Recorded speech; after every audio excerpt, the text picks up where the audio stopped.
اللہ کی بارگاہ میں سب بہت بڑا واسطہ ہے. اب پھر آپ کو بولا کہ جب بھی تمہاری دعا کبھی قبول نہ ہو، خدا نہ خواستہ، دعا کی ٹاپک چلے نا، کبھی خدا نہ خواستہ کوئی دعا قبول نہ ہو، تم لاکھ بار خدا نہ خواستہ تم پریشانیوں میں گر جائے، کوئی تکلیف ہو جائے، حسین کی اس یتیم کا واسطہ لے کر دعا کرو. آزما کے دیکھو، آزما کے رزق کا پرابلم ہے، تم ڈیپتھ میں آ گئے، خدا نہ خواستہ کوئی بیمار ہے، اس کے سر پہ ہاتھ رکھا،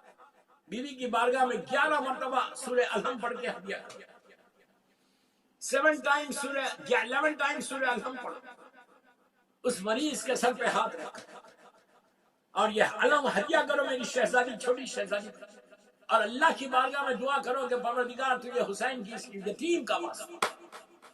تو قادر مطلق، تو شافی ہے اور کافی، تو ارحم الراحمین ہے، تو غفور الرحیم ہے، تو حی ہے تو قیوم ہے، پروردگار تو حی ہے اور قیوم ہے، تجھے حسین کی اس بچی کا واسطہ بتا، اس مریض کو، میرے باپ کو، میری ماں کے درجات کو بلند کر اور اس مریض کو صحت دے. You will not believe، تمہاری دعا ختم نہیں ہوگی،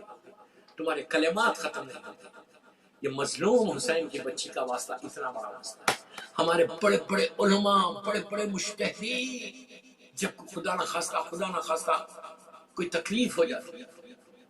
تو حسین کی اس بچی کا واسطہ دے کر دعا کرتا.